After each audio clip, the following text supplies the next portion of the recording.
The abandoned bridge sits under a blanket of fog, holding its secrets as tightly as the steel beams that frame it. The empty car waits like a silent witness, its headlights fading into the mist as if even the vehicle is trying to disappear. The open driver door becomes the first unanswered question: why would anyone leave in such haste, and where did they go? The river below flows quietly, but the quiet feels deceptive, as though it hides more than it reveals. Investigators often say that disappearance begins with absence, but this scene feels more like a beginning than an end. The tire marks on the damp road, the faint smell of burnt rubber, the echo of something that unfolded moments before, every detail urges the mind to search for a pattern. And in the chill of the air, there is a sense of unfinished business, as if the bridge itself remembers the last pair of footsteps that crossed it, and the weight they carried. The apartment feels like someone left in the middle of a decision that changed everything. The flickering lamp dances shadows across the documents strewn across the floor, turning ordinary papers into potential evidence. But it's the red envelope at the center that commands attention, too carefully placed to be accidental, too bold to be ignored. In investigations, placement is never random. Someone wanted this envelope to be found, and they wanted it discovered first. The dust in the air moves slowly, as if time itself hesitated here, unsure whether to move forward or retreat. The room carries a tension that refuses to settle, a quiet storm preserved in stillness. On the walls, faint markings suggest things were removed in haste, or perhaps hidden. Investigators often use the phrase, forced silence, and this apartment feels exactly like that, a place where words were spoken too loudly and then erased too quickly. The envelope, untouched and deliberate, becomes the message left behind by someone who didn't plan to return. The forest awakens slowly, but the quiet here feels heavier, almost reluctant. Morning light slips between branches, illuminating the trail just enough to reveal what shouldn't be ignored.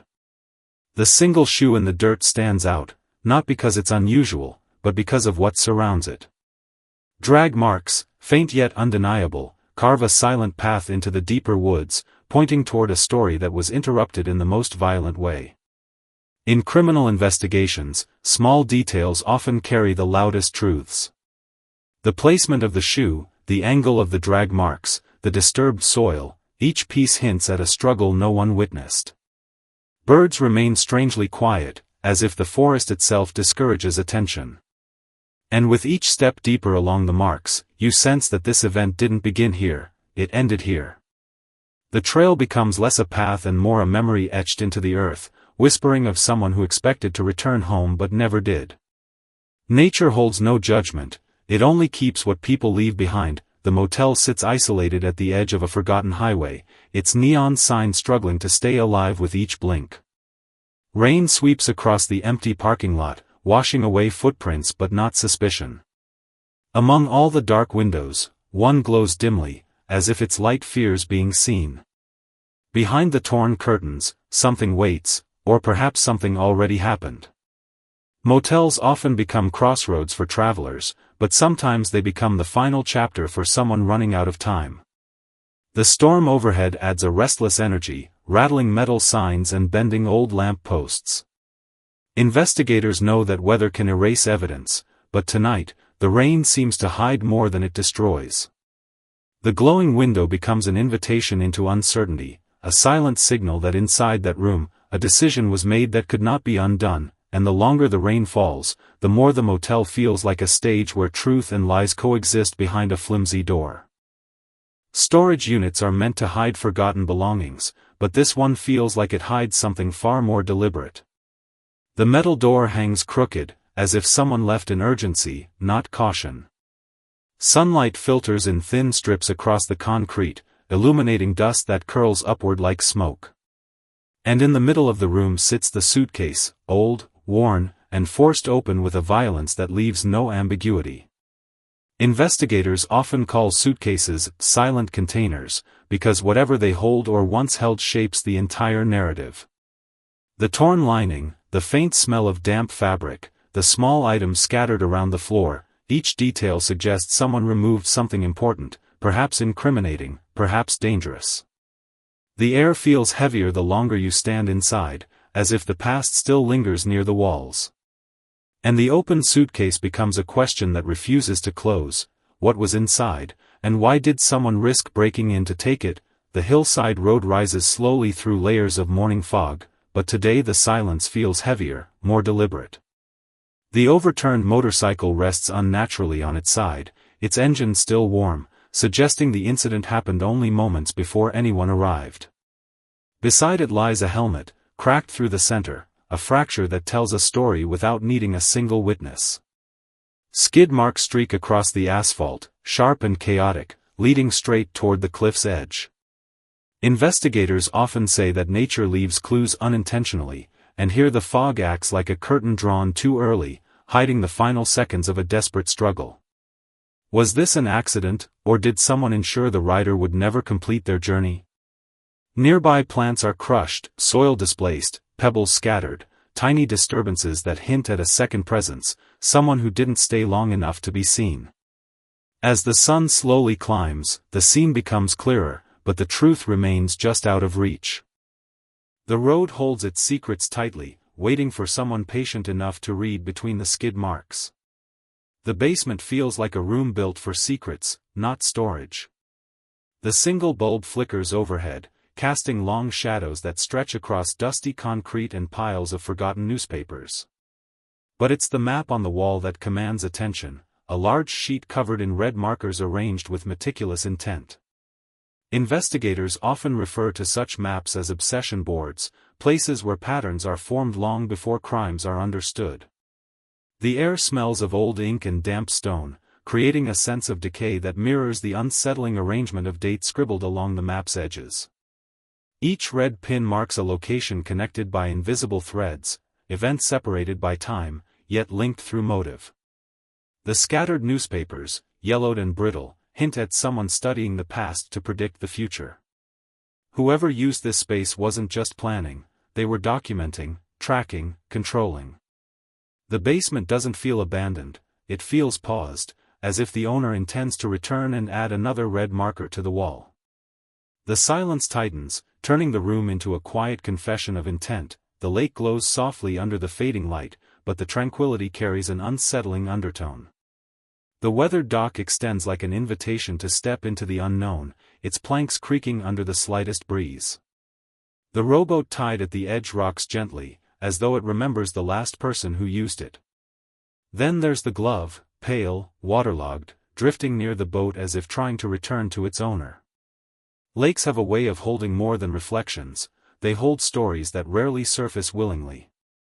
The surrounding forest stands still, watching silently, its shadows lengthening over the rippling water. Investigators know that objects found in isolation raise more questions than answers.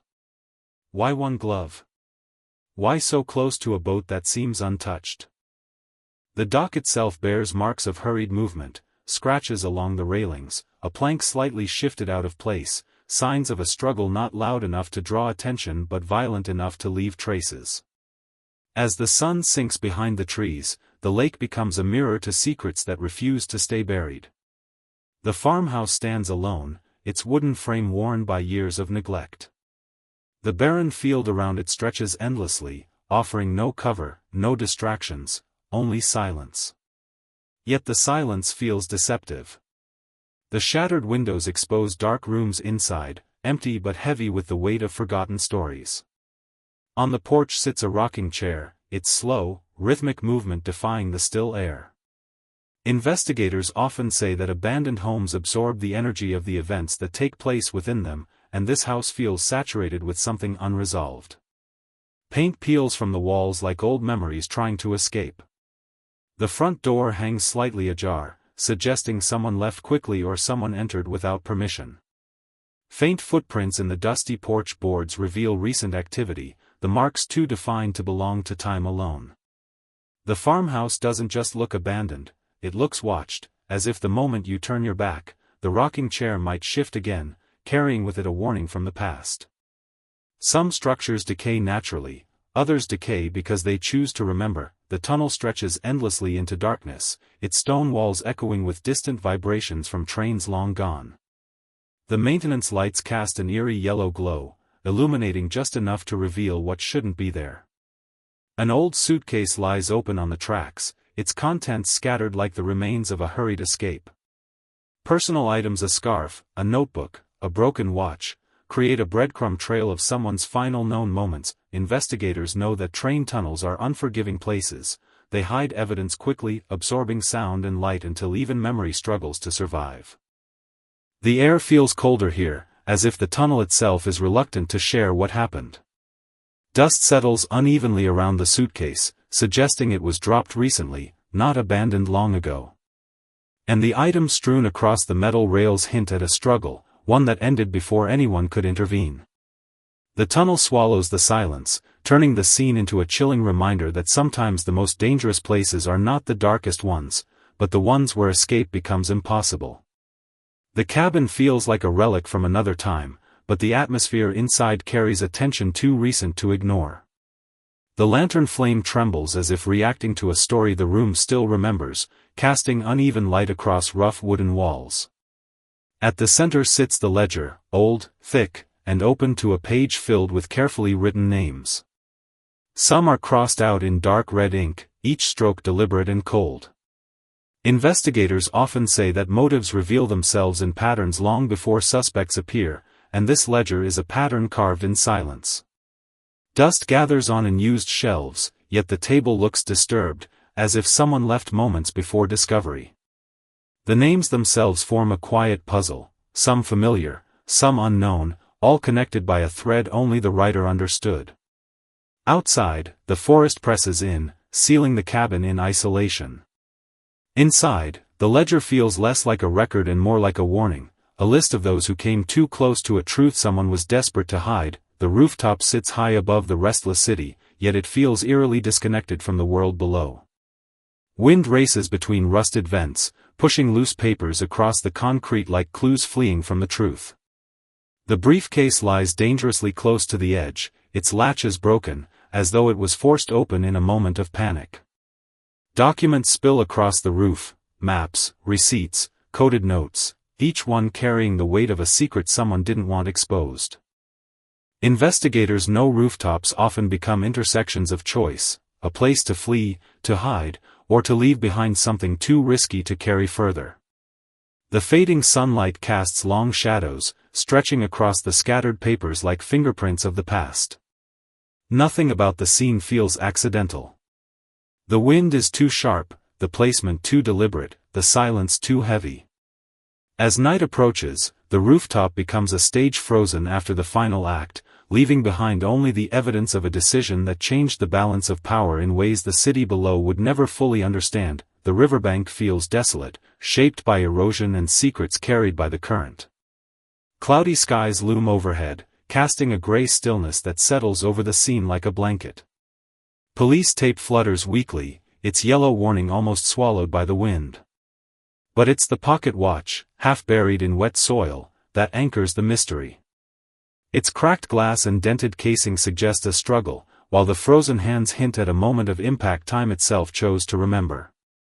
Investigators know rivers hide more truth than they reveal, offering fragments that hint at the whole. Footprints fade into mud, suggesting more than one person stood here, but only one remained long enough for the investigation to begin.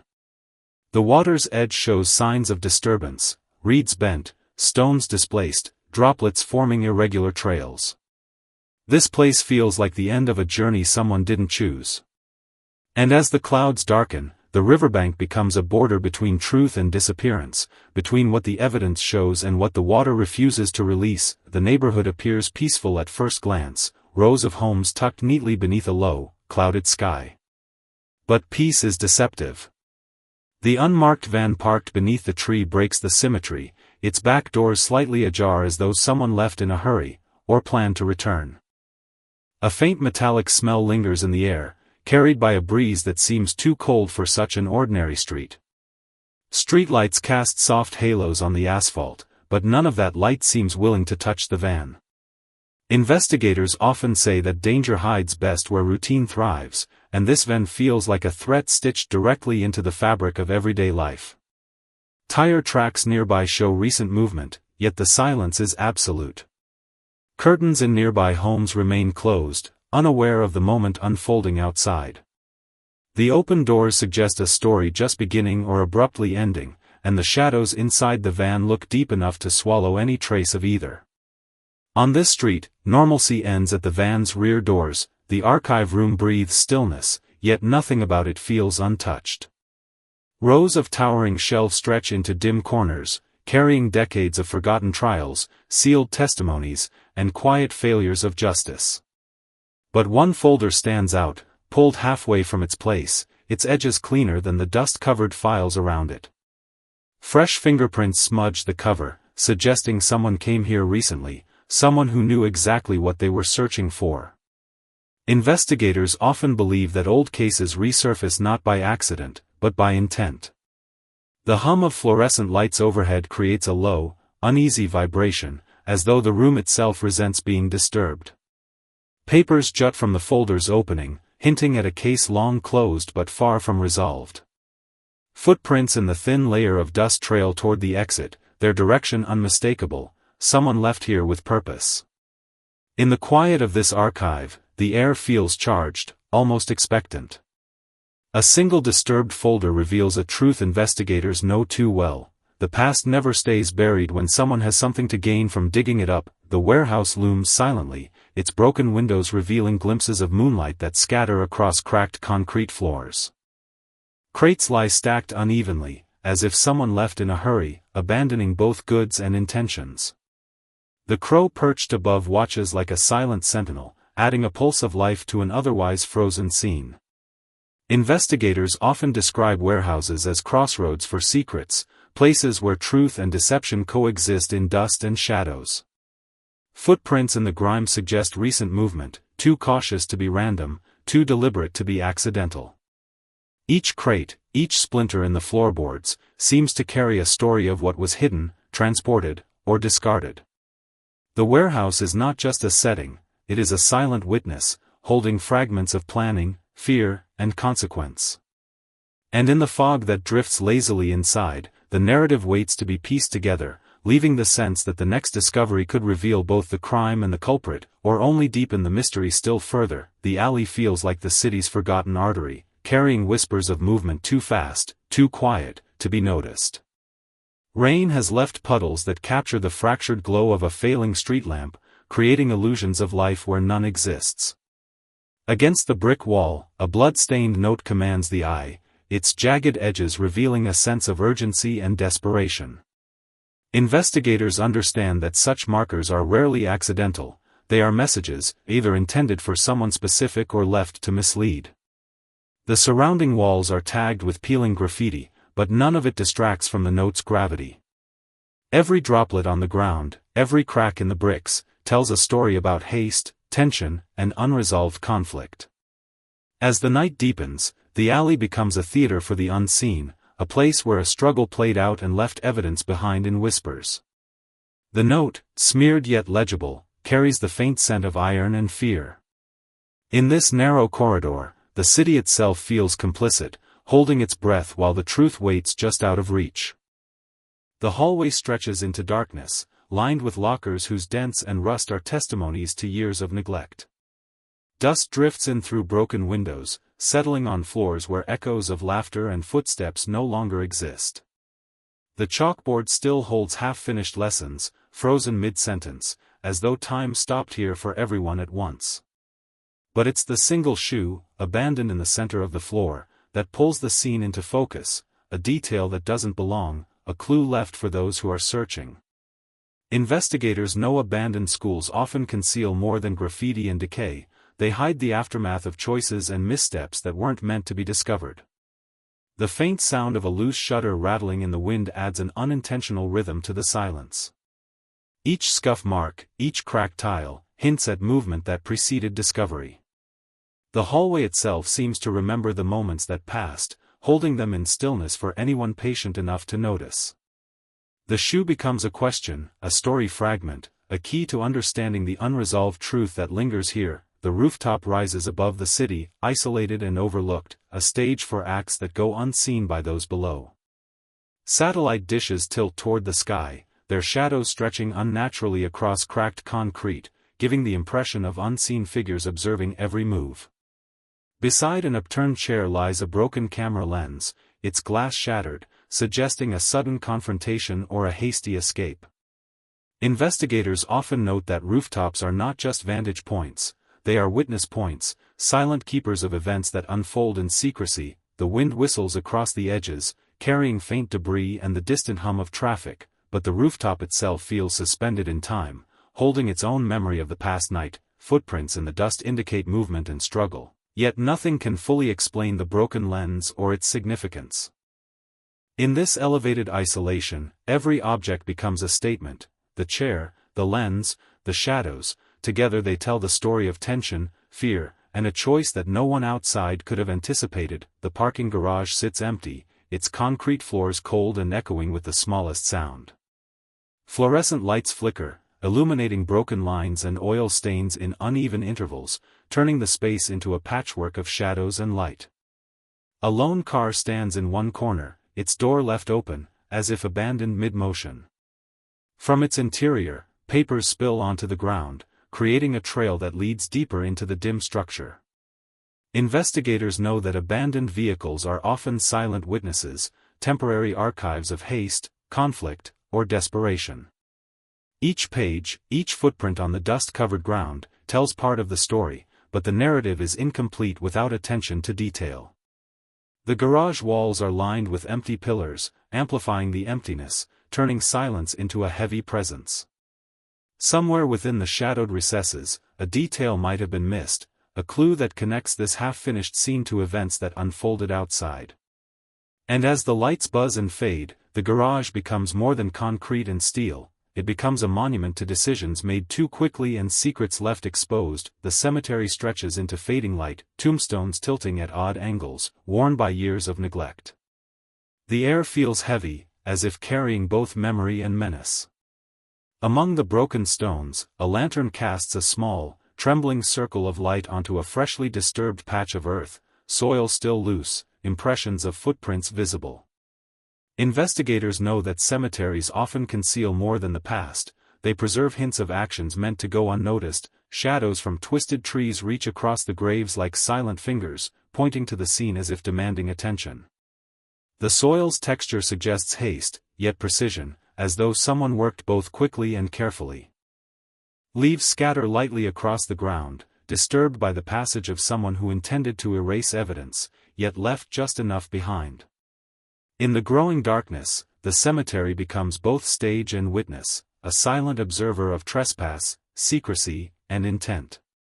Every gravestone seems to lean closer, as if the dead themselves are watching, and the freshly disturbed earth tells a story that words alone could never capture. The construction site towers like a skeleton against the night sky, steel beams stretching upward into darkness. Moonlight traces jagged lines, highlighting the raw structure, half-built and abandoned. On the cold concrete floor, a toolbox lies open, its instruments scattered as if the work was interrupted abruptly. Investigators often note that such sites become theaters for conflict, places where secrecy and urgency collide. Footprints crisscross the dust, some faint, some unmistakable, suggesting multiple presences. Each hammer, wrench, and screw tells a story of intent and oversight, evidence left in plain sight for those who know how to read it.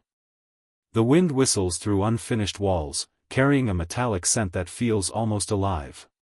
Somewhere among the beams and shadows, the interruption that scattered the tools happened too fast for observation, leaving only traces. In the silence, the site feels anticipatory, as though it knows that the scattered instruments are the first clues in a story that will unfold only under scrutiny. The bus terminal, once filled with voices and footsteps, now sits in oppressive silence. Benches, cold and metallic, hold scattered luggage left behind in haste or neglect.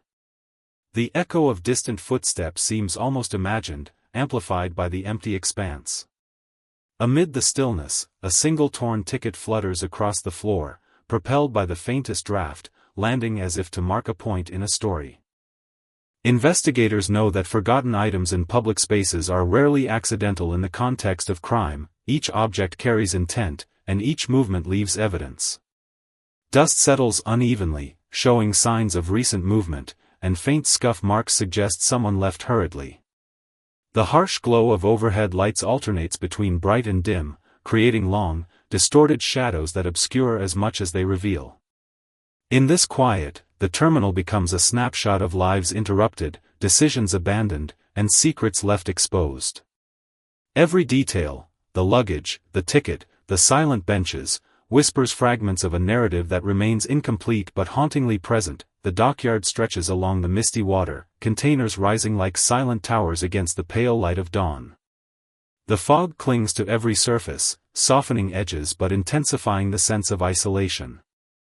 Against one crate, a single bicycle leans, its tires caked with mud, suggesting a journey interrupted.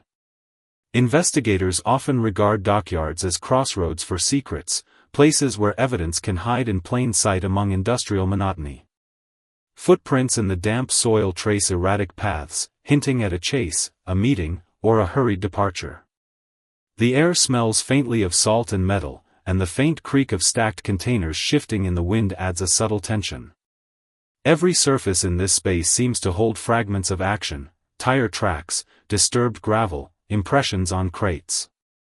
The dockyard itself becomes a participant, holding the story in its fog and steel. And the lone bicycle stands as both witness and clue, marking the invisible presence of someone who moved through this space with purpose, intent, and haste. The hospital, once a place of life and urgency, now feels like a mausoleum for memory. Emergency lights flicker intermittently, casting uneven illumination across cracked tiles, broken signage, and walls streaked with age. A stretcher lies tipped over, its metal frame bent slightly, papers spilling onto the floor, fluttering in the slight draft that whispers through broken windows. Investigators often find that abandoned medical facilities reveal stories in their disruption, movements left behind, hurried actions recorded in objects rather than words. Footprints in the dust suggest someone recently passed, careful but unobserved. Each medical form, each page on the floor, hints at a life interrupted, a choice forced, a secret carried away. The corridor stretches into darkness, amplifying its emptiness while holding the weight of the past. Shadows bend unnaturally along the walls, making the hallway feel alive with memory. Here, the environment itself becomes a witness, preserving fragments of conflict, fear, and urgency, all awaiting someone observant enough to piece together the story. The rain pours relentlessly, washing away footprints and blurring the neon reflections on the wet pavement. Against the cold brick wall, the shadowy figure leans, handcuffed, breathing unevenly. Investigators' voices cut through the storm, calm yet commanding, as they read the evidence that finally connects this person to the chain of crimes. Every scattered paper, every abandoned shoe, every open suitcase from the past weeks converges here, revealing a story of calculated intent. The figure's expression is unreadable, but the quiet desperation is palpable. The puddles reflect flashes of red and blue from patrol cars, merging with the rain to create a surreal canvas of justice catching up with deceit. The city seems to exhale, as if acknowledging that the pattern is broken and the mystery resolved. Every detail left behind, from the blood-stained note to the ledger of names, has led here, and in the reflection of the wet alley, truth stands unmistakably clear. The warehouse, once silent and ominous, now hums with activity. Investigators move methodically, photographing each crate, noting disturbed dust, and bagging scattered documents as evidence. The steel beams tower above, witnesses to every step of the criminal operation. Fingerprints, skid marks, and subtle disturbances in the floor combine into a narrative previously hidden in shadow. Each recovered document, maps, ledgers, and coded notes, finally reveals the full scope, motives, connections, and the timeline of events. The crime, once a series of disconnected mysteries, now forms a coherent story of greed, obsession, and betrayal. Outside, flashing police lights pulse against the night sky, a signal that law has reclaimed the space of secrecy. The warehouse, a repository of past misdeeds, is now a stage where truth shines under scrutiny. And as investigators methodically reconstruct the story, it becomes clear, nothing is truly forgotten. Even the darkest corners eventually surrender their secrets. The city awakens quietly, its streets still glistening from night rain. Mist rises over rooftops, softening the edges of buildings that have witnessed countless hidden stories. High above, a single crow watches silently, indifferent yet present, a reminder that the world continues while lessons linger. Justice has caught up, the mystery resolved, but the echoes of choices remain. The thief, the deceiver, and the hunted have all left traces that will not easily fade.